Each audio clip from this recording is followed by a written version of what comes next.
জিনিস কাকে বলে এটা আমরা জানি, 11 এ শিখেছি, তবুও একবার আলোচনা করছি। আচ্ছা, এই যে আজকে আমরা স্টার্ট করব চ্যাপ্টার ভেক্টর। এই ভেক্টর থেকে তোমরা জানো এই ভেক্টর আর 3D এই যে পার্টটা, এই পার্ট থেকে আমাদের এইচএস এ কত নম্বর থাকে? 13 নম্বর থাকে।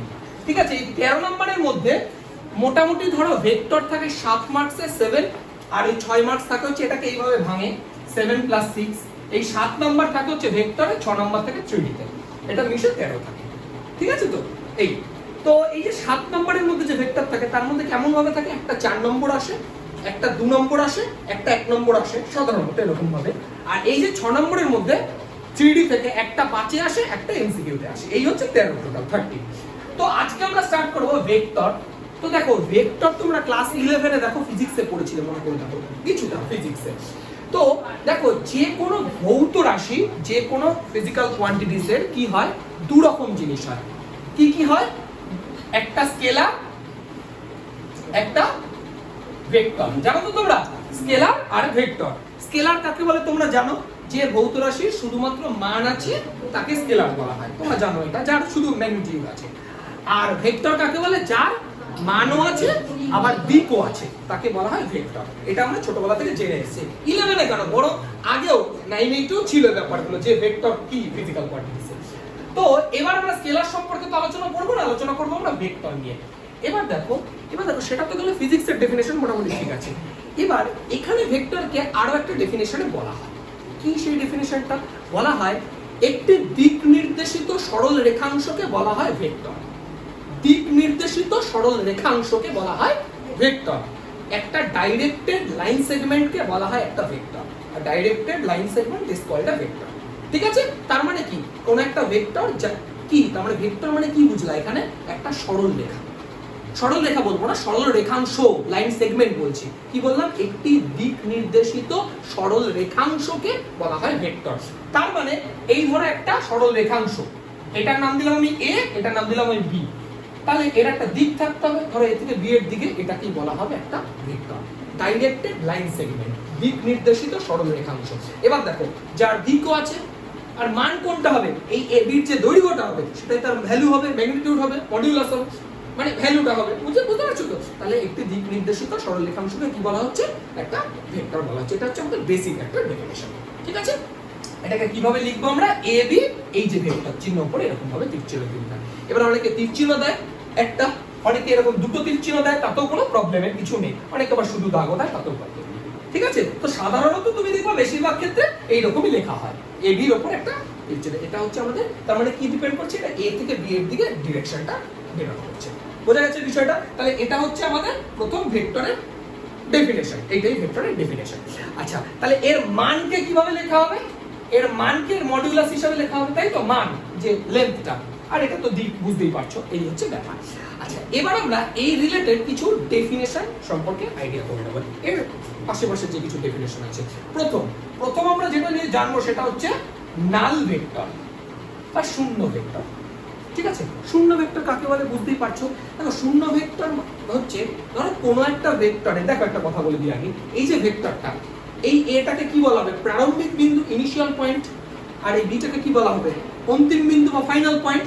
তাহলে কোনো একটা ভেক্টরের যদি প্রান্তিক বিন্দু, এই বিন্দুটা আর হচ্ছে এই বিন্দুটা, অন্তিম বিন্দুটা, এই দুটো যদি সমাপতিত হয়, মানে বুঝে একটার উপর একটা চলে আসে, তখন সে ভেক্টরে কি কোনো ম্যাগনিটিউড থাকবে, মান থাকবে? তখন সেটাকে বলে শূন্য ভেক্টর। ঠিক আছে, যখন কোনো ভেক্টরের এই প্রারম্ভিক বিন্দু আর হচ্ছে তোমার এই অন্তিম বিন্দু, এই দুটো সমাপতিত হয়, মানে একটা উপরে চলে আসছে, তার মানে কি তার কোনো লেন্থ নেই, তখন সেটাকে কি ভেক্টর বলা হবে? একটা শূন্য ভেক্টর বা নাল ভেক্টর বলা হবে। আর নাল ভেক্টরকে সাধারণত জিরো ভেক্টর এইভাবে প্রকাশ করা হয়। নাল তো বুঝতেই পারছো, নাল ভেক্টরকে এইভাবে প্রকাশ করা হয়। ঠিক আছে, বোঝা গেছে? এইটুকু কনসেপ্ট বোঝা গেছে। আচ্ছা, সেকেন্ডে যে বিষয়টা নিয়ে আলোচনা করব 2 নম্বর, সেটা হচ্ছে ইউনিট ভেক্টর। লিখে নাও তোমরা, এগুলো লিখতে পারো আস্তে আস্তে, VECTOR। দেখো এবার যে বিষয়টা নিয়ে আলোচনা করব ইউনিট ভেক্টর। ইউনিট ভেক্টর হচ্ছে, ধরো কোন একটা নির্দিষ্ট ভেক্টরের অভিমুখে, মানে তার ডিরেকশনে, কোন একটা নির্দিষ্ট ভেক্টরের অভিমুখে বা ডিরেকশনে যাই বলো, তার মান মানে মডিউলাস যেটা যদি 1 হয়, তখন তাকে কি বলা হবে? একটা একক ভেক্টর বলা হবে। এবার একক ভেক্টরকে কি করে প্রকাশ করা হয় সেটা একটু বলে দিই। ধরো এই একটা ভেক্টর, একক ভেক্টরকে আমরা এইভাবে প্রকাশ করি, এইভাবে। দেখবা তোমরা 11-এ পড়েছিলে i cap, j cap, k cap, মনে আছে? আই অক্ষ বরাবর একক ভেক্টর আই ক্যাপ বলতাম না? ওই ক্যাপ মানে হচ্ছে একক ভেক্টর বোঝায়। বুঝলে? টুপি, হ্যাট, অনেকে হ্যাট বলে, ক্যাপ বলে, কেউ টুপি বলে, যাই বলো। তাহলে এই ক্যাপ, এটা মানে কি? কোন একটা ভেক্টরকে, এবার কি করে পাওয়া যায় ইউনিট ভেক্টর সেটা বলে দিই। কোন একটা ভেক্টরকে যদি তার মডিউলাস দিয়ে তুমি ভাগ করো, যে কোনো ভেক্টরকে যদি তার মডিউলাস দিয়ে তুমি ভাগ করো, তাহলে তাকে কি বলা, তাহলে কি পাওয়া যায়? ইউনিট ভেক্টর পাওয়া যায়। কোন একটা ভেক্টরকে যদি তার মডিউলাস, যেটা মড, সেটা দিয়ে তুমি যদি ভাগ করো, তাহলে কি ভেক্টর পাই আমরা? ইউনিট ভেক্টর পাই। বোঝা গেছে ইউনিট ভেক্টরের ব্যাপারটা? তাহলে এটা হলো আমাদের শূন্য ভেক্টর, এটা হচ্ছে আমাদের ইউনিট ভেক্টর বা নাল ভেক্টর, সরি একক ভেক্টর। আচ্ছা, এটা নাল ভেক্টর মানে এটা শূন্য ভেক্টর। আচ্ছা, 3 নম্বর যেটা নিয়ে আলোচনা করব সেটা ইকুয়াল, সমান ভেক্টর। দেখো ইকুয়াল ভেক্টর কাকে বলে? নামটা শুনে বুঝতে পারছো? দুটো ভেক্টরের যদি মানও সেম হয়, ভ্যালু দুটো সেম হয়, আর কি সেম হতে হবে বলো? ডিরেকশন সেম হতে হবে। দেখো ভেক্টরে তো দুটো জিনিসই আছে, একটা মান, একটা ডিরেকশন, এর বাইরে তো কিছু নেই। তাহলে কোনো দুটো ভেক্টরের যদি মান এবং দিক দুটো সমান হয়, তখন তাকে কি বলা হবে বলো? সমান ভেক্টর বা ইকুয়াল ভেক্টর। বোঝা যাচ্ছে? Equal vector, equal vector. তাহলে এর সাথে একসাথে বলে দাও অপোজিট ভেক্টর কাকে বলবো? বা ঋণাত্মক ভেক্টর বলা হয় অনেক সময়, কাকে বলবো বলো? দিকটা বিপরীত হবে, মান সমান হয়, দিক বিপরীত হলে তাকে কি বলা হয়? বিপরীত ভেক্টর বা অপোজিট ভেক্টর। এগুলো একটু জাস্ট জেনে রাখো, এগুলো বাস একটা বেসিক ডেফিনিশন, আর কিছু এখানে আলাদা খাস কিছু ব্যাপার নেই। আচ্ছা, এটুকু বুঝতে পেরেছো?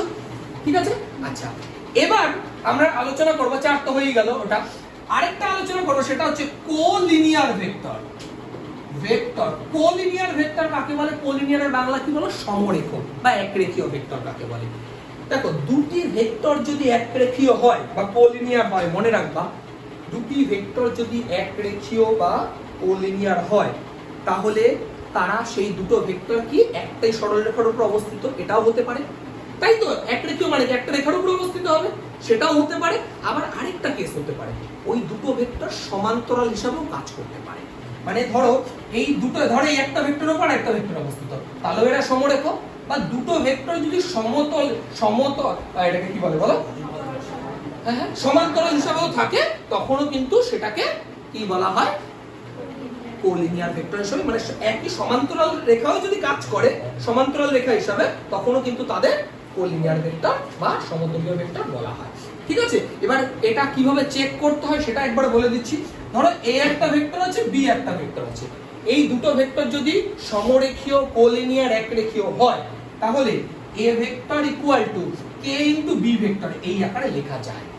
এবার কে মানে যে কোনো সংখ্যা, পূর্ণ সংখ্যা হতে পারে, ভগ্নাংশ হতে পারে, প্লাস হতে পারে, মাইনাস হতে পারে, কে মানে যে কোনো রিয়েল নাম্বার। বোঝা গেছে বিষয়টা? তাহলে একটা ভেক্টরকে আরেকটা ভেক্টরের কোনো কিছু মাল্টিপল হিসেবে লেখা যাবে, এটা হচ্ছে ঘটনা। হ্যাঁ, এবার তুমি বলবা এরকম কি তাহলে লেখা যাবে না? এরকম কি লেখা যাবে না? আরে একই তো ব্যাপার দুটো। আমি তো বললাম তুমি কে কে এপাশে লেখো আর এপাশে লেখো। এপাশে যদি 5 আসে, এপাশে 1 এর 5 হবে। আমি তো একবারও বলিনি যে ফ্র্যাকশন হতে পারবে না, যা খুশি হোক, এনি রিয়েল নাম্বার। বোঝা গেছে? তাহলে দুটো ভেক্টর যদি সমরেখ হয়, তাহলে কি হয়? একটা vector equal to k into আরেকটা ভেক্টর। এটুকু কি বোঝা গেছে?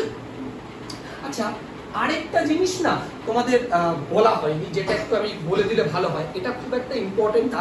একদম প্রথমে দেখো, একদম প্রথমে ছিল ব্যাপারটা, না বললেও হতো তবুও। এই যে সরল রেখাংশটা না, এটা তো নিশ্চয়ই কোনো না কোনো সরল রেখার একটা পার্ট, নিশ্চয়ই। মানে এটাকে তুমি যদি একটু এক্সটেন্ড করে দাও, দেখো একটা সরল রেখা চলে আসবে না, আরেকটা আসবে তো। তাহলে এই যে ভেক্টরটা, এবি ভেক্টরটা কোনো না কোনো একটা স্ট্রেট লাইনের একটা পার্ট, তাই তো? ওই স্ট্রেট লাইনটাকে আলম্ব বলে। ঠিক আছে, আলময় বয়, আলম্ব, বা ইংলিশটা খুব সুন্দর, সাপোর্ট। এটাই ভালো নাকি? এটাকে সাপোর্ট বলে। মানে এই ভেক্টরটা যে স্ট্রেট লাইনের মধ্যে থেকে কেটে বের করা হয়েছে, সেটাকে বলে স্ট্রেট লাইন। এই ভেক্টর মানে কি? ভেক্টর মানে তো একটা সরল রেখাংশ, তার মানে একটা সরল রেখা থেকে টেনে বার করা হয়েছে। ওই যে টোটাল যে স্ট্রেট লাইনটা, সেটাকে সাপোর্ট বা আলম্ব বলা হয়। ঠিক আছে, এটা না বলেও তো, জাস্ট একটু বলে দিলাম, বইতে ছিল বলে, ব্যাস একটু বলে দিলাম। এবার দেখো যেটা আমরা লিখবো সেটা হচ্ছে পজিশন, পজিশন ভেক্টর বা অবস্থান ভেক্টর যেটা বলে। এবার পজিশন ভেক্টর বিষয়টা কি? দেখো আমি যদি তোমাকে বললাম ধরো ধরো এটা x অ্যাক্সিস y অ্যাক্সিস যাই হোক কিছু একটা আছে, এটা ধরো বললাম একটা পয়েন্ট P, তাহলে আমি যদি তোমাকে জিজ্ঞেস করি P বিন্দু বা P পয়েন্টটার পজিশন ভেক্টর কত, তুমি কি বলবা? P পয়েন্টটার পজিশন ভেক্টর কত, একটা কথা বলছো। আচ্ছা কোনো পয়েন্ট কি কোনো ভেক্টর হয়? ভেক্টর মানে তো একটা লাইন সেগমেন্ট, সরল রেখাংশ, তাহলে একটা সরল রেখাংশ তো হতেই হবে, তাই না? তাহলে এই পজিশন ভেক্টর মানে বোঝায় কোনো একটা বিন্দু মূল বিন্দু থেকে তার দূরত্ব, এটা হলো P। এই OP এটাকে বলা হয় তার অবস্থান ভেক্টর, বুঝলে? দেখো আমি ডেফিনেশনে কিন্তু বলে রেখেছি ভেক্টর কোনো পয়েন্ট না, ভেক্টর মানে কি একটা লাইন সেগমেন্ট, সরল রেখাংশ। সরল রেখাংশ তো হতে হবে, তবে না সেটা ভেক্টরও হবে। তাহলে এই P বিন্দুর যদি তোমাকে অবস্থান ভেক্টর বের করতে বলে, তার মানে সেটা কি হবে? ও মূল বিন্দু সাপেক্ষে ওর দূরত্বটা, OP হচ্ছে তার অবস্থান ভেক্টর। বুঝতে পারলে বিষয়টা? এটা হচ্ছে তার অবস্থান ভেক্টর বা কি বলে এটাকে পজিশন ভেক্টর, তুমি যাই বলো তাই বলো, এটা লিখে নাও। আচ্ছা এবার ধরো তোমাকে আমি বললাম ধরো ও মূল বিন্দু, এটা তো জানোই তোমরা, ও মূল বিন্দু সাপেক্ষে ধরো তোমাকে বললাম P বিন্দুর অবস্থান ভেক্টর P ও Q দুটো পয়েন্ট আছে, ও মূল বিন্দু সাপেক্ষে P ও Q ধরো দুটো পয়েন্ট আছে, যে কোনো দুটো পয়েন্ট আছে। এই দুটো পয়েন্টের অবস্থান ভেক্টর আমি তোমাকে বলে দিচ্ছি A ভেক্টর আর B ভেক্টর, মানে P এর পজিশন ভেক্টর হচ্ছে A ভেক্টর আর Q এর পজিশন ভেক্টর হচ্ছে B ভেক্টর। তাহলে PQ সমান সমান কত হবে এটা আমাকে বলো। PQ ভেক্টর সমান সমান কত হবে? কি বললাম বুঝেছো তোমরা? বুঝেছো আমি কি বললাম? P বিন্দুর অবস্থান ভেক্টর মনে করে A ভেক্টর আর Q বিন্দুর অবস্থান ভেক্টর B ভেক্টর। তাহলে PQ ভেক্টরটা কত হবে? PQ ভেক্টরটা হচ্ছে Q বিন্দুর অবস্থান ভেক্টর মাইনাস P বিন্দুর, এটা কিন্তু উল্টো হয়, এটা তোমরা 11 এ শিখেছো না এগুলো? যাই হোক না শিখলে না শিখেছো। PQ কি হবে? B vector minus A vector. বুঝতে পেরেছো আমার কথাটা? ধরো আমি তোমাকে একটা জিনিস বললাম, A বিন্দুর অবস্থান ভেক্টর হচ্ছে B ভেক্টর আর B বিন্দুর অবস্থান ভেক্টর বা পজিশন ভেক্টর হচ্ছে A ভেক্টর। তাহলে তোমরা AB ভেক্টর কত হবে? A মাইনাস B হবে। দেখো ব্যাপারটা কিছু না, ব্যাপারটা হচ্ছে দেখতে হবে আগে কোনটা আগে পরেরটা হয়। B পয়েন্টের অবস্থান ভেক্টর কত আছে দেখো, A আছে তাই আগে A হলো, তারপরেরটা A হলো। আচ্ছা যদি আমি এটা বলতাম B A ভেক্টর, এটা কত হবে? একদমই তাই, তখন হবে B মাইনাস A ভেক্টর। কেন? কারণ আগে হবে A ভেক্টরের অবস্থান ভেক্টর, A ভেক্টর অবস্থান ভেক্টর B ভেক্টর, এটা পরে হবে। বুঝতে পেরেছো এই জায়গাটা? ডিভিশন আগে শিখবো, ইন্টারনাল ডিভিশন, ডিভিশন বা অন্তর্বিভক্ত যেটাকে আমরা বলতাম। ধরো একটা এটা ধরো PQ, PQ একটা ভেক্টর আছে। এই P এর অবস্থান ভেক্টর মনে করে ধরো যে A ভেক্টর আর Q এর অবস্থান ভেক্টর মনে করো B ভেক্টর, ঠিক আছে?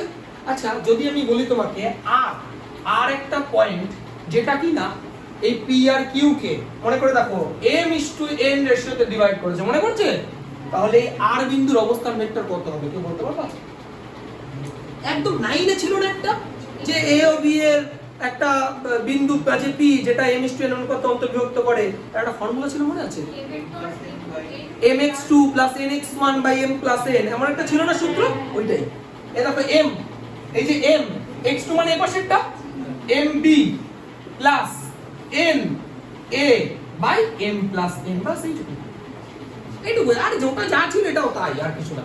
ওখানে দুটো কেন লেখা ছিল, ওখানে বুঝার প্রতি আলাদা আলাদা ব্যাপার ছিল, এখানে তো সব কিছু নেই, তাই একবারই হলো m b ভেক্টর মানে এটার সাথে এই কোণা, এটার সাথে এই কোণা m+n, যদি এটা ইন্টারনাল অন্তর্বিভক্ত হতো। আচ্ছা যদি এক্সটার্নাল ডিভিশন হতো মনে আছে তোমাদের? একদমই তাই, এক্সটার্নাল ডিভিশন হলে কিচ্ছু পার্থক্য হতো না, শুধু m b vector minus n a vector m-n, মনে আছে তো বিষয়টা? তাহলে ইন্টারনাল ডিভিশন আর এক্সটার্নাল ডিভিশন। আচ্ছা তোমাদের একটা জিনিস কি মনে হয়েছে, ইন্টারনাল ডিভিশনটা আমি বুঝলাম, ধরো তোমার বাড়িতে কেউ আসলো একটা চকলেট নিয়ে, তা তুমি সেটাকে দুই ভাই বোন ধরো ভাগ করে খাওয়া, তুমি কিভাবে ভাঙতে পারো? তুমি 50-50 করতে পারো, 60-40 করতে পারো, 70-30 করতে পারো, যাই করো, কিন্তু ভাঙবা তো ভেতর থেকে। এক্সটার্নাল ডিভিশন বলে কিছু হয়, বহির্বিভক্ত, বাইরে থেকে আর কি করে বিভক্ত হবে, এই কনসেপ্টটা আছে তোমাদের? দেখো বহির্বিভক্তের কনসেপ্টটা বোঝো। দেখো এখানে বোঝো, এখানে বলো তো এই যে পি আর, এখানে P R is to R Q, এটা হচ্ছে এম ইস টু এন, তাই না? মানে এই পার্টটুকু আমার এন আর এই পার্টটুকু আমার এন। এবার বহির্বিভক্তের কনসেপ্টটা কেমন হবে তোমাদের একটু বোঝাই এখানে ছবি এঁকে। ধরো এটা আমার পি, এটা আমার কিউ। বহির্বিভক্ত মানে হচ্ছে বাইরে কোনো একটা পয়েন্ট আর এসিউম করে নেওয়া হয়, এবার এটা কি রেশিওতে ডিভাইড করছে, সেই m/n অনুপাতেই তো, কিন্তু এখানে m কোনটা n কোনটা সেটাই হচ্ছে বিষয়। দেখো এই পুরোটা হচ্ছে m আর এইটা হচ্ছে n। দেখো এখানেও দেখো PR is to QR, দেখো m/n সেই একই দাঁড়িয়েছে। দেখো বুঝতে পারছো বিষয়টা, দুটো বিষয় সেমই। এখানে যেমন ভেতর থেকে ইন্টারনাল ডিভিশন করা হচ্ছে, এখানে কি করা হয়, একটা আলাদা কোনো পয়েন্টকে বাইরে আছে ধরে নেওয়া হয়। এর প্রথমটা রেসপেক্টে সেটা রেশিও, সেটার ডিসটেন্স, আর দ্বিতীয়টা রেসপেক্টে রেশিওটা সবসময় একই রকমই থাকে। বুঝতে পারলে, এটা হচ্ছে ইন্টারনাল অন্তর্বিভক্ত, এটা হচ্ছে এক্সটার্নাল বা বহির্বিভক্ত। এই হচ্ছে আমাদের ফর্মুলা। ও আরেকটা ফর্মুলা ছিল, মনে করে দেখো তো, ওই যে মিড পয়েন্ট, মধ্যবিন্দু, মনে আছে তোমাদের মধ্যবিন্দুর সূত্রটা কি? ধরো এই পি আর কিউ এর মধ্যবিন্দু ধরো সি, নাম দিলাম সি। তাহলে মধ্যবিন্দু বলো তো, মধ্যবিন্দুর যে এটা হবে, ধরো এটা পি, এটা কিউ, এটা সি। এই সি এর অবস্থান ভেক্টর কত বলতে পারবা? এটা এ বি, এটা অবস্থান ভেক্টর এ, এটা পজিশন ভেক্টর বি। বলো তো ভাই সি এর কত হবে? একদমই নরমাল বাই 2 ছিল। আর মিড পয়েন্ট মানে এভারেজ, মাঝখানেরটা। তাহলে এই সি পয়েন্টের যে পজিশন ভেক্টর হবে, দেখো সি পয়েন্টের ভেক্টর তো বলতে পারবো না, পজিশন ভেক্টর, সবকিছু পজিশন ভেক্টর। পজিশন ভেক্টর কত হবে? তাহলে A vector plus B vector by 2। বুঝতে পেরেছো? আর মিড পয়েন্ট মানে কি? এভারেজ, গড়। তো গড় কি করে বের করো? দুটো যোগ করে দিয়ে ভাগ করে দাও, বাস এই হচ্ছে। তাহলে আর ভেক্টর ইকুয়াল টু আমি ধরো লিখলাম x a vector plus y b vector, এটা লিখলাম। দেখো এত হলে x a ভেক্টর ও y b ভেক্টর, দেখো এত কয়েকারে k, দেখো আমি যা যা বলছি, এত k যথাক্রমে, এত k মানে এটা এবং এটা k যথাক্রমে a ভেক্টর ও b ভেক্টরের অভিমুখে, এত k যথাক্রমে a ভেক্টর ও b ভেক্টরের অভিমুখে r ভেক্টরে ভেক্টর উপাংশ বলা হয়। r ভেক্টরে ভেক্টর উপাংশ বলা হয়।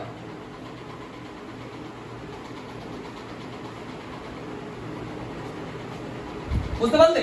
মানে কিছুই না, এটা হচ্ছে এর a ডিরেকশনে ভেক্টর উপাংশ, আর এটা হচ্ছে মানে b ডিরেকশনের, এই যে a ও b এর b ডিরেকশনের এটা হচ্ছে ভেক্টর উপাংশ।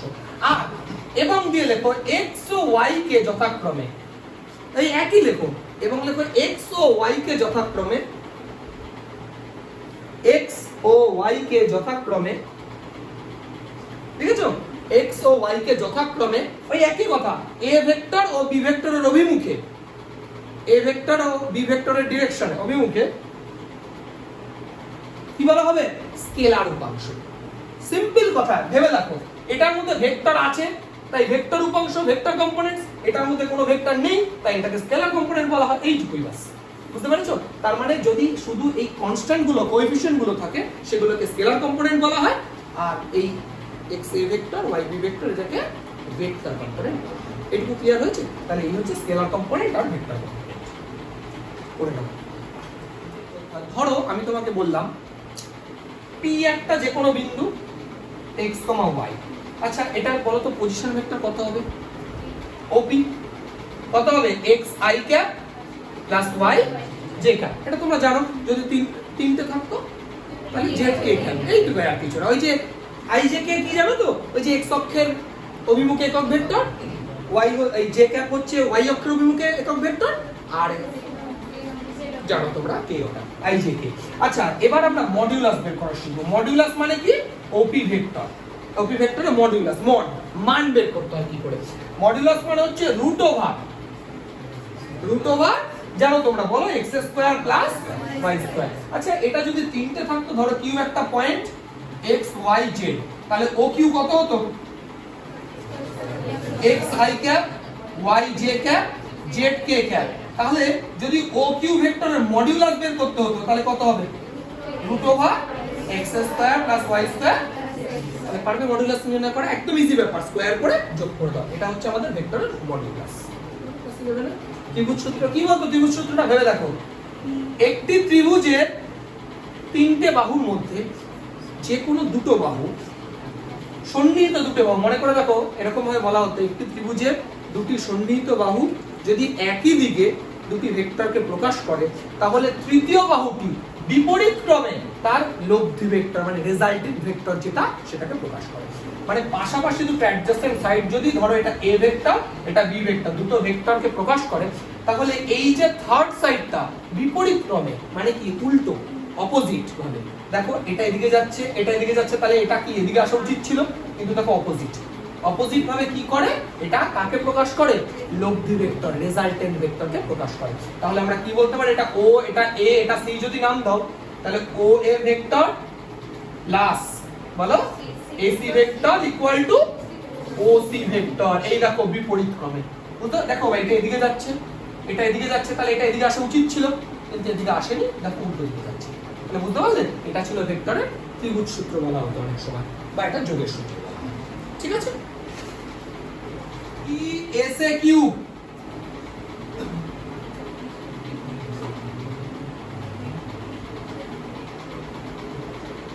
আচ্ছা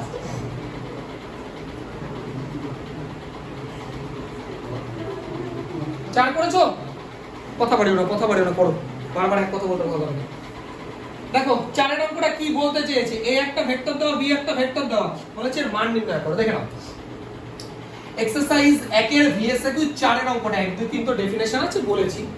4 দেখো কি বলেছে, এ একটা ভেক্টর দেওয়া বি একটা ভেক্টর দেওয়া 3a 2b এর খুব সহজ ব্যাপার। দেখো এ একটা ভেক্টর দেওয়া আছে বি একটা ভেক্টর দেওয়া আছে, কি কি আছে দেখো, a ভেক্টর দেওয়া 2i 5j 2i 5j 3k, এটা হচ্ছে a vector. R i 2j 5k বোঝায়, তাই তো, ও 4k আছে, তাহলে এটা হচ্ছে আমাদের b ভেক্টর। দেখো তোমাকে বের করতে হবে মডিউলাসের মধ্যে কত বের করতে হবে, 3a vector plus 2b vector. দেখো এই যে 3a ভেক্টর আর 2b ভেক্টর এগুলো আর কিছুই না, স্কেলার প্রোডাক্ট, স্কেলার গুণ এগুলো। তাহলে এই যে 3a ভেক্টর মানে কি, a ভেক্টরের প্রত্যেকটার সাথে 3 গুণ করে দাও 3a ভেক্টর পেয়ে যাবে। তাহলে দেখো 3a ভেক্টর মানে কত হবে বলো, 3a ভেক্টর মানে কত হবে 6i 9k ক্যাপ, তাই তো। আর 2b মানে হচ্ছে 2i 4j 8k। এবার যোগ বিয়োগ করতে হবে, যোগ বিয়োগ করার অর্থ হচ্ছে i গুলো যোগ হবে, যে গুলো k গুলো। তাহলে 6i 2i করলে 8i -15j 4j 19j 9k 8k করলে শুধু k হয়। এবার মডিউলাস মানে তোমরা জানো রুট ওভার দিয়ে স্কয়ার করতে হয়। 8 স্কয়ার 64।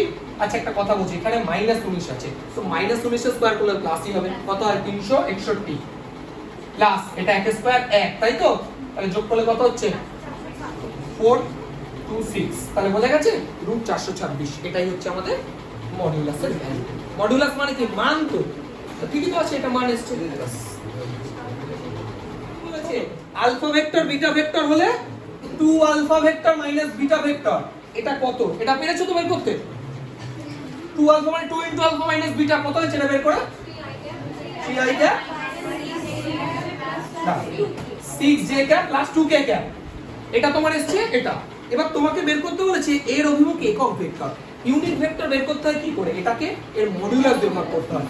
তাহলে মানে তোমাকে বের করতে হবে মডিউলাস এটা বের করতে হবে, তাই তো। তাহলে এটা কত হচ্ছে √3 স্কয়ার 9 6 স্কয়ার 36 2 স্কয়ার 4, এটা কত 49 হচ্ছে, 40 49 মানে 7। তার মানে কি পুরো ভেক্টরকে যদি তুমি ভাগ করে দাও, আচ্ছা এক কাজ করো, এটাকে আমি দরকার হয় ধরো একটা ভেক্টর নাম দিয়ে দিলাম a ভেক্টর নাম দিয়ে দিলাম। তাহলে আমাকে ইউনিট ভেক্টর বের করতে গেলে a ক্যাপ বের করতে হবে, a cap equal to a vector by mod a vector, তাই তো। তাহলে মড a ভেক্টর মানে 1 এর 7 আর a ভেক্টর মানে তো বের করেই ফেলেছো 3i cap minus 6j cap plus 2k cap, ব্যাস এটাই ইউনিট ভেক্টর। খুব সহজ চ্যাপ্টার, ভালো লাগবে। এখানে 6 নম্বর 7 নম্বরটা কি বলেছে দেখো, 7 নম্বরটা দেখো বলেছে যে দেখাও যে এই তিনটে একটি সমকোণী ত্রিভুজের তিনটে বাহু। দেখো সমকোণী ত্রিভুজ বলতে রাইট অ্যাঙ্গেল ট্রায়াঙ্গেল দেখাতে গেলে কি দেখাতে হয়, লম্ব স্কয়ার প্লাস ভূমি স্কয়ার ইকুয়াল টু অতিভুজ স্কয়ার, এটা দেখাতে হয়, তাই না। Perpendicular square plus base square equal two hypotenuse square. তো এবার বিষয়টা হচ্ছে যে দেখো তোমাকে তিনটে সাইড দিয়ে দিয়েছে, তিনটে সাইডে ধরে নাও একটা a ভেক্টর একটা b ভেক্টর একটা c ভেক্টর। আচ্ছা a ভেক্টর যেটা আছে দেখো কত আছে -i + j, এটা আছে না, এ ভেক্টর। বি ভেক্টর কত বলেছে? -4i -6j। সি ভেক্টর কত বলেছে? বলো 5i +5j। আচ্ছা এবার একটা কথা বলো, দেখাতে গেলে কি দেখাতে হবে তোমরা জানো? ওই যে লম্ব স্কয়ার প্লাস ভূমি স্কয়ার ইকুয়াল টু ভুজ স্কয়ার। প্রশ্নটা হচ্ছে এগুলো তো একটা সাইড, তা এর লেন্থ বের করতে হবে তো। এবার একটা ভেক্টরের লেন্থ মানে কি বোঝায়? তার মডিউলাস ভ্যালু। তার মানে মড a কত হচ্ছে বলো আগে? √a² + a² মানে 2। মড b কত হচ্ছে বলো? 4² 16, 4² 36 মানে √52। আর মড c কত হচ্ছে? 5 5 মানে 25 25 50। তাহলে এবার তোমাকে কি দেখাতে হবে? যে কোনো দুটোর স্কয়ার তৃতীয়টা স্কয়ারের মানে দুটো স্কয়ারের যোগফল তৃতীয়টার সাথে সমান। দেখো তাহলে আমরা যদি এটা লিখি যে mod a square mod c square কত দাঁড়াচ্ছে? 2 প্লাস বা 50 ইকুয়াল টু 52। তার মানে এটা লিখতে পারি, তাহলে এটা সমান সমান মড b স্কয়ার। তার মানে mod a square plus mod c square equal two mod b square. তার মানে এই দেখো এই যে লম্ব স্কয়ার প্লাস ভূমি স্কয়ার ইকুয়াল টু অতিভুজ স্কয়ার। তার মানে কি এটা একটা রাইট অ্যাঙ্গেল ট্রায়াঙ্গেল বা সমকোণী ত্রিভুজ প্রমাণিত। এটাই লিখে দেবা। সুতরাং এটি একটি সমকোণী ত্রিভুজ। বুঝা গেছে বিষয়টা? ওটা কি লেখা আছে দেখো, ABC তিনটে বিন্দু আছে, তিনটি ভেক্টর যথাক্রমে এত, ABC বিন্দু তিনটি সমরেখ। এটা প্রুফ করতে বলেছে। দেখো তোমরা যদি এটা লিখে রাখো এটা কিন্তু হিসাবে ভুল লেখা, কারণ দেখো কোনো বিন্দু প্রথমত ভেক্টর হয় না, তার অবস্থান ভেক্টর হয়। তার মানে এটাকে লেখা উচিত OA vector, OB vector, OC vector, তাই না? দেখো কথাটা বোঝো, ABC তো বিন্দু, তো বিন্দু কখনো ভেক্টর হয়? ওটাকে তো আগে পজিশন ভেক্টর লিখতে হবে তবে নাকি ভেক্টর হবে। তাহলে হলো এটুকু। এবার তোমরা কি চেষ্টা করছো জানো? আচ্ছা আগে বলো, দুটো ভেক্টরকে যদি মানে সমরেখ হতে গেলে কি দেখাতে হয়? দুটো ভেক্টর প্যারালাল হতে গেলে কি দেখাতে হয়? এই একটা vector equal two k into আরেকটা ভেক্টর দেখাতে হয়। তুমি আমাকে তোমরা কি অনেকে ট্রাই করছো জানো তো, এই যে OA equal to k into আরেকটা দেখানোর চেষ্টা করছো, আর খুঁজে পাচ্ছ না। অনেকে চেষ্টা করছো না এটা। তোমাকে কথা বুঝো বাবা, তোমাকে ABC তিনটে বিন্দু সমরেখ একবারে দেখাতে হবে। ওরি না A আর B কে বা B আর C কে ওইভাবে দেখাতে হবে। তাহলে আগে ভেক্টর তৈরি করো, AB ভেক্টরটাকে তৈরি করো, BC ভেক্টর তৈরি করো, CA ভেক্টর তৈরি করো, তবে না সমরেখ দেখাবা। আরে তুমি তো ভেক্টরই তৈরি করছো না, সমরেখটা দেখা। আরে ABC তিনটে বিন্দুকে একসাথে সমরেখ দেখাতে হবে। তার মানে কি তিনটে পয়েন্টে তো একই লাইনে অবস্থিত হতে হবে। বা তিনটে পয়েন্ট দিয়ে কটা ভেক্টর তৈরি করা যায়? দুটো ভেক্টর তো তৈরি করা যায়। হয় AB তৈরি করা যাবে, নয় BC তৈরি করা যাবে, নয় CA, এই তিনটে তৈরি করা যাবে। এবার যদি সমরেখ দেখাতে হয় মানে এই তিনটের মধ্যে কোনো একটা vector equal two k into আরেকটা ভেক্টর দেখাতে হবে। তাহলে আগে এই তিনটা বের করো। AB ভেক্টর মানে কি আগে বলো? B - A। তাহলে 5i থেকে এটা কত হয়? 5i, এটা 10i, আর এটা থেকে এটা বাদ দিলে প্লাস 4j। আচ্ছা BC ভেক্টর কত হবে বলো? C - B তো 10i থেকে 5i বাদ দিলে 5i, 7 থেকে এটা বাদ দিলে 2i, তাই তো? আর CA ভেক্টর কত হবে? দেখো বা তোমরা CA ভেক্টর বের করতে পারো, AC ভেক্টর বের করতে পারো, সেটা নিয়ে কোনো সমস্যা নেই। তো বলো কত হবে? CA মানে কত? A - C হবে। তাহলে -5 - 10 -15i, আর এটা থেকে এটা বাদ দিলে। এইবার দেখো এই দুটোর মধ্যে ওটা কমন আছে কিনা। আমি দেখতে পাচ্ছি দেখো এটা আর এটার মধ্যে কমন আছে, তাই না? দেখো আমি যদি লিখি BC AB vector equal two 10i cap plus 4j cap, এখান থেকে 2 কমন নিই, তাহলে কত হবে? 5i ক্যাপ প্লাস, আচ্ছা এটা মানে তো BC ভেক্টর। তাহলে আমরা বলতে পারি AB vector equal to 2 into BC vector. দেখো তো ফর্মুলাটা আসলো, একটা vector equal two k into আরেকটা ভেক্টর। এই যে k এর মানে এখানে 2, তার মানে ABC বিন্দু তিনটি কি হলো? সমরেখ। কথাটা বুঝতে পারলে? তাহলে সুতরাং A B C R O L I M E আবার সমরেখ। এই হচ্ছে কনসেপ্ট। তোমরা চেষ্টা করছিলে, দেখে নাও। দেখো 12 আমি 2 এর অঙ্কটা পার্টিকুলার করছি, এক একটা একদম সহজ, মধ্যবিন্দু তোমরা পারো। দেখো বলেছে A ও B বিন্দুর অবস্থান ভেক্টর বলে দিয়েছে, বলেছে A ও B রেখাংশ যে দুটি বিন্দুতে সমত্রিখণ্ডিত হয় তাদের অবস্থান ভেক্টর। ব্যাপারটাকে বোঝার চেষ্টা করো। ধরো এটা আমার কাছে A, এটা আমার কাছে B। A বিন্দুর অবস্থান ভেক্টর পজিশন ভেক্টর দেওয়া আছে, B বিন্দুর পজিশন ভেক্টর দেওয়া আছে। তোমাকে বলেছে এইটা সমান তিনটি, দেখো বলছে ত্রিখণ্ডিত হয়। ত্রিখণ্ডিত হওয়ার অর্থ হচ্ছে একটা দুটো, দেখো তিনটে পার্টে ডিভাইড হবে, এটা হচ্ছে ত্রিখণ্ডিত হওয়া। তো এবার ত্রিখণ্ডিত হওয়া মানে হচ্ছে দেখো এই তিনটে পার্টের কি হবে লেন্থ সমান হবে। তার মানে আমরা কি এটা বলতে পারি এটা যদি 1 পার্ট হয়, এটা মনে করো p, এটা মনে করো q, AP যদি 1 পার্ট হয় ধরো 1 সেন্টিমিটার বোঝো, তাহলে এটাও নিশ্চয়ই 1 সেন্টিমিটারই হবে, এটাও নিশ্চয়ই 1 সেন্টিমিটার। যদি প্রত্যেকটা 5 হয় তাহলে প্রত্যেকটা 5 সেন্টিমিটারই হবে। এবার বোঝার চেষ্টা করো, আমি কি এবার এটা বলতে পারি যে এই যে p যে পয়েন্টটা, এই p পয়েন্টটা এই যে a আর b এর যে সরল রেখাংশটা আছে তাকে 1:2 রেশিওতে ডিভাইড করেছে বলতে পারি? বুঝতে কিছু ব্যাপারটা বুঝলে? এই যে p বিন্দুটা এটা 1 ভাগ হলে এটা ক ভাগ আবার 2 ভাগ, তাহলে বলতে পারি p বিন্দুটা এই a আর b কে কোন রেশিওতে 1:2, তার মানে এটা m আমার এটা n। এখন তাহলে আমাদের ফর্মুলা কি, এটা যদি a ভেক্টর হয় অবস্থান ভেক্টর, এটা যদি b ভেক্টর হয় তাহলে p এর অবস্থান ভেক্টর কত হবে, পজিশন ভেক্টর অফ p, এটাকে আমি OP দিয়ে লিখলাম, ঠিক আছে? কি হবে এটা mb plus ma by m plus n, এটাই তো সূত্র। আচ্ছা m মানে কত 1, আচ্ছা b ভেক্টর দেখো b বিন্দুর অবস্থান ভেক্টর দেওয়া আছে, দেখো কত বলো 2i cap plus 5j cap plus n মানে 2, আর a মানে কি a বিন্দুর অবস্থান ভেক্টর দেখো দেওয়া আছে 4i cap minus 3j cap by কি হয় m প্লাস n মানে হচ্ছে 1 প্লাস 2, নরমাল মাল্টিপ্লাই করে যোগ বিয়োগ করে দেখো এটা যোগ করলে কত হয় মাইনাস 2i, আর এটা মাইনাস প্লাস 8i, তাহলে 6i, এটা 5j, ওটা মাইনাস 6j, তাহলে শুধু মাইনাস j বাই কত হচ্ছে 15, দেখো পেয়ে গেছি। বুঝতে পারলে? সেম প্রসেসে একটু ভেবে দেখো, যখন আমি কিউ বিন্দুটাকে বলবো কিউ পয়েন্টটা দেখো এই পার্টটা তখন 2 হয়ে যাচ্ছে না, আর এটা 1 হয়ে যাচ্ছে না, তাহলে কিউ পয়েন্টটা কি করছে 2:1 রেশিওতে, তার মানে তখন m হবে 2 n হবে 1। এবার বুঝতে পারলে? এবার একই ভাবে OQ টা বের করতে হবে। ক্লিয়ার হলো ব্যাপারটা? এটা 1 ভাগ, ওটা 2 ভাগ, তাই 1:2 রেশিওতে, আর এই কিউ মানে এটা 2 ভাগ, ওটা হচ্ছে আমার বলো 1 ভাগ, তাহলে সেটা 2:1 রেশিওতে ডিস্ট্রিবিউট করছে। বুঝতে পারলে হিসাবটা? তাহলে এটা একই ভাবে বের করব, a আর b সেমই থাকবে, শুধু m এর জায়গায় 2 বসাবা, n এর জায়গায় আমার 1 বসাবা, বসে OQ টা নিচেটা বের করব। একটা ভালো অঙ্ক দেখো, তোমাকে কি বলেছে 14 রায়, দুটো ভেক্টর সমরেখ হলে p এর মান কত।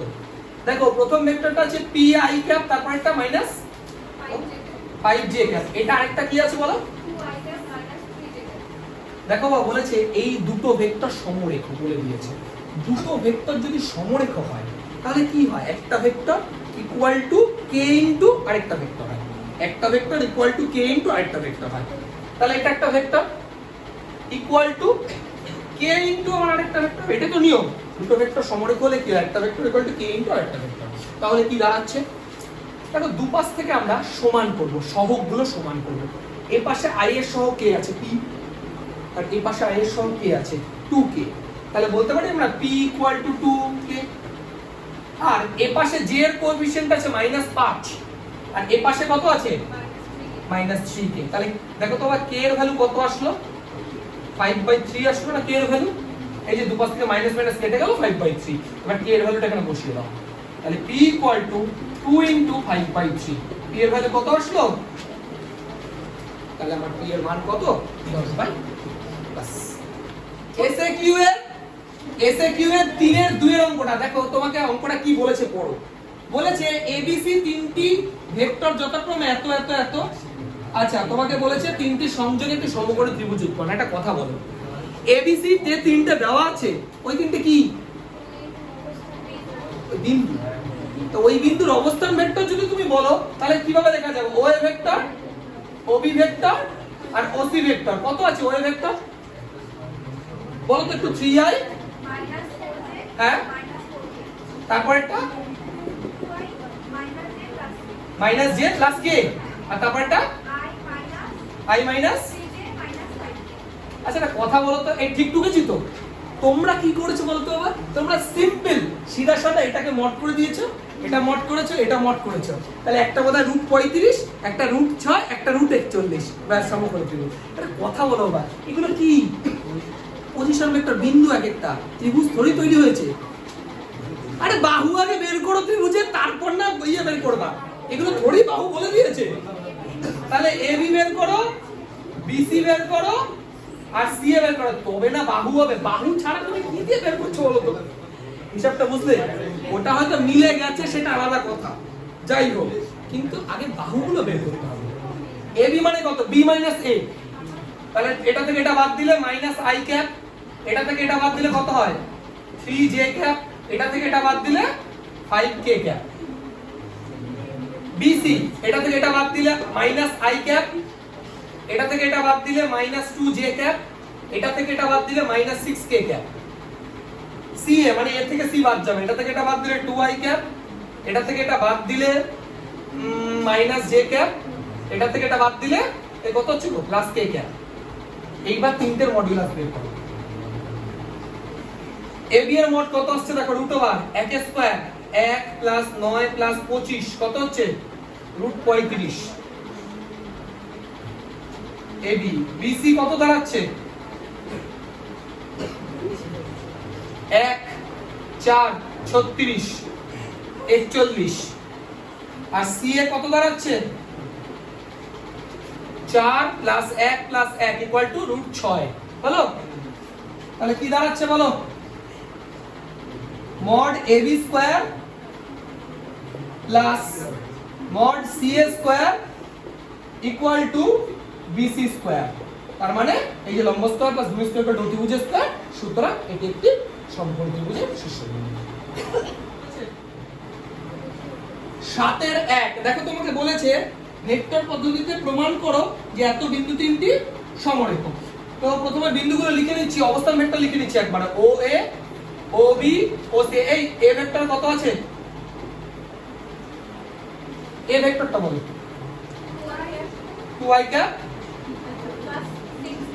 6j cap plus 3k cap. আচ্ছা, OB i cap 2j cap 7k cap. আর OC 3i cap 10j cap minus k cap, তাই তো? আচ্ছা, তোমাকে এবার দুটো জিনিস বের করতে হবে, একটা এবি আর একটা বিসি।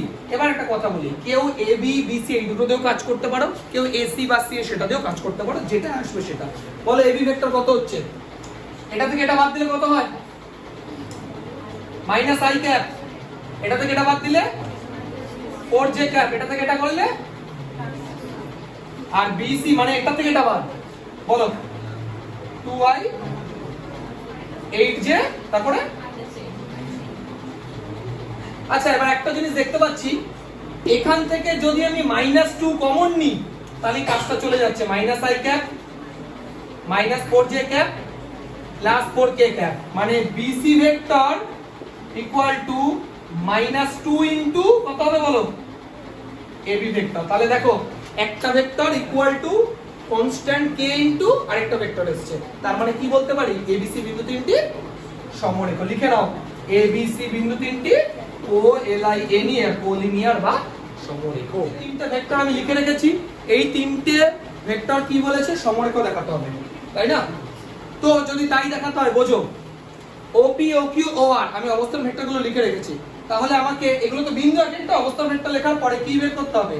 পি কিউ ভেক্টরটা বের করতে হবে আর কিউ আর বের করতে হবে। ওই যে তোমাদের আমি এটাও বলেছি যে তোমরা চাইলে পি কিউ আর মানে তোমরা চাইলে তুমি ও পি কিউ, আমি কিউ আর করেছি, তুমি চাইলে পি আরও কিন্তু বের করতে পারতা, কোনো সমস্যা নেই। তো চলো পি কিউ ফার্স্টে বের করি। আরটা ক্যাপিটাল লিখে দিই, যাই হোক কিউ আর। পি কিউ কত হবে বলো? এটা থেকে এটা কিউ থেকে এটা বাদ দাও, 7i থেকে এটা বাদ দিলে 6i, এটা থেকে এটা বাদ দিলে 2 মাইনাস বি জে ক্যাপ, আর এটা থেকে এটা বাদ দিলে 6 মাইনাস সি কে ক্যাপ। ভালো কথা। আর কিউ আর মানে এটা থেকে এটা বাদ, 5 থেকে 7 বাদ দিলে মাইনাস 2i, এটা থেকে এটা বাদ দিলে 0 হয়ে যাচ্ছে না? 0 ইনটু জে লেখার দরকার নেই কোনো। আচ্ছা, এটা থেকে এটা বাদ দিলে মাইনাস কে ক্যাপ। এবার দুটো ভেক্টর যদি সমরেখ হয় তাহলে তোমরা জানো একটা vector equal two k into আরেকটা ভেক্টর হয়। তাহলে সুতরাং 6i plus 2 minus b into j plus 6 minus c into k, এটা equal to k into minus 2i minus k। হলো? এবার কি করতে হবে বলো? সমান করতে হবে। চলো সমান করে নিই। তাহলে i এটার সাথে i কত আছে? -2, তাহলে 6 ইকুয়াল টু -2k a এর ভ্যালু কত -3 আসছে তাই না? আচ্ছা 2 b ইকুয়াল টু বলো তোমরা কত হবে? 0 হবে। আর এই পাশে কিছু j নেই মানে এই পাশে 0, তাহলে b এর ভ্যালু 2 পেয়ে গেছো। আর 6 c ইকুয়াল টু -k, তাই তো? k এর ভ্যালু কত? -k, তাহলে -k এর ভ্যালু 3 হচ্ছে, মানে 6 c ইকুয়াল টু 3, তাহলে c ইকুয়াল টু 3, b এর ভ্যালু 2, c এর ভ্যালু 3। বুঝা গেল? এই হচ্ছে আমাদের 10 নম্বর। 12 দেখো 12টা কি বলেছে? বলেছে ABC এর একটি সমান্তরিক AB এবং BC দেওয়া আছে, সমান্তরিকটি AC কোণের সমান্তরাল দিকে একটি একক ভেক্টর নির্ণয় করো। তাহলে ABCD যদি একটা সমান্তরিক হয়, A B C D এটা একটা সমান্তরিক। এবার দেখো AB ভেক্টরটা দেওয়া আছে না? কত দেওয়া আছে? 2i cap AB ভেক্টর বলো 2i cap minus 4j cap 2i cap minus 4j cap plus 5k cap আরেকটা i cap আরেকটা কি? cc BC কত দেওয়া আছে বলো? i cap i cap minus 2j cap 2j cap। minus 3k cap আচ্ছা এবার একটা জিনিস বোঝার চেষ্টা করো। দেখো AB বাহু এটা এই অভিমুখে আছে, BC মানে এই অভিমুখে আছে। তোমাকে কি বলেছে? এই AC বাহুর অভিমুখে, তার মানে এই দিকে, তাই তো? এর সমান্তরাল একটা একক ভেক্টর নির্ণয় করতে হবে। একটা কথা বলছো, এটা ত্রিভুজ সূত্রের মতো লাগছে। AB প্লাস BC, এটা তো উল্টো AC আছে, তার মানে AC ভেক্টরটা অ্যাকচুয়ালি এই দুটো ভেক্টরের সাম হবে না? তার মানে এটা 3i minus 6j plus 2k হয়ে গেল AC ভেক্টর। এবার ইউনিট ভেক্টর বের করতে গেলে কি করতে হয়? তার মডুলাস দিয়ে ভাগ করতে হয়। তাহলে মডুলাসটাকে বের করে নাও। 3 স্কয়ার 9, 36, 4, 7 হচ্ছে। তাহলে একক ভেক্টর কত হবে? ইউনিট ভেক্টর 1 এর 7 into 3i cap minus 6j cap plus 2k cap. বাস এটাই আমাদের মধ্যে শেষ। এটা একটা ভালো অঙ্ক। কি বলেছে দেখো, ABC ত্রিভুজের তিনটি বাহুর মধ্যবিন্দু দেওয়া আছে। তাহলে আমি যদি এটা আঁকি, A, এটা আমার B, এটা আমার C। দেখো তিনটে বাহুর মধ্যবিন্দু দেওয়া আছে। BC এর মধ্যবিন্দু D, এটা D। আর কি বলেছে? AC হচ্ছে E, এটা নিশ্চয়ই তাহলে F, তাই তো? তোমাকে প্রুফ করতে দিয়েছে দেখো AD plus BE plus CF, এই তিনটে। তার মানে AD BE CF এই তিনটে যোগ করে কত উত্তর হবে আমার? 0, নাল ভেক্টর। আচ্ছা এবার বোঝার চেষ্টা করো। আমি একটা কাজ করছি, ধরে নিচ্ছি, ধরি A এর অবস্থান ভেক্টর A, B এর অবস্থান ভেক্টর B, আর C এর অবস্থান ভেক্টর স্মল c। পজিশন ভেক্টরগুলো ধরে নিলাম, তোমরা লিখে নেবা। ধরি ABC এর অবস্থান ভেক্টর বা পজিশন ভেক্টর যথাক্রমে ABC বা রেসপেক্টিভলি লিখে নিলাম। আচ্ছা বলো তো, D বিন্দুর অবস্থান ভেক্টর আমরা OD হিসেবে লিখতে পারি তো? কত হবে D বিন্দুর অবস্থান ভেক্টর? বলতে পারো? D বিন্দুর অবস্থান ভেক্টর কত হবে এই ছবিটা থেকে? একদমই তাই, D তো মিড পয়েন্ট, মধ্যবিন্দু। তাহলে কত হবে? B vector plus C vector by 2, simple হিসাব। আচ্ছা E কত হবে বলো? OE A vector plus C vector by 2, basic হিসাব। আর তাহলে OF এটা কত হচ্ছে? A vector plus B vector by 2। এইটুকু সবাই বুঝতে পেরেছো তো? যেহেতু মিড পয়েন্টের ফর্মুলা দুটো যোগ করে দিয়ে দিলাম। এবার দেখো আমি অঙ্কটা বোঝানোর চেষ্টা করি। LHS এর সাথে AD plus BE plus CF এই আছে, তাই তো? আচ্ছা AD মানে কি? D বিন্দুর অবস্থান ভেক্টর মাইনাস A বিন্দুর অবস্থান ভেক্টর, D মাইনাস A। আচ্ছা D এর অবস্থান ভেক্টর তো এটা, B vector plus C vector by 2 minus A এর অবস্থান ভেক্টর কত? তো ধরাই আছে A প্লাস BE মানে E এর অবস্থান ভেক্টর মাইনাস B, E মানে কত? এই যে এটা A vector plus C vector by 2 minus B বিন্দু মানে B ভেক্টর প্লাস CF অবস্থান ভেক্টর মানে কি? F minus C। F এর কোনটা? A vector plus B vector by 2 minus C vector. বুঝা গেছে? আচ্ছা এবার দেখো সবকটা যদি তুমি লসাগু করো, বড় করে 2 লসাগু হয়, তাই তো? 2 এলসিএম হলে এটা দাঁড়াচ্ছে কত? B vector plus C vector minus 2 A vector plus A vector plus B vector, sorry C vector minus 2B, A vector plus B vector minus 2C। এবার একটু জিনিস লক্ষ্য করে দেখো, সব কেটে যাচ্ছে। এই দেখো B একটা, এই যে B দুটো মাইনাস 2B কেটে গেল। C সি একটা সি দুটো এরকম -2c বুঝতে পারছো তো? তারপর দেখো এ একটা এই যে মাইনাস এ দুটো এই যে প্লাস একটা, তাহলে উপরে পুরো জিরো হয়ে গেল, 0/সামথিং মানে 0।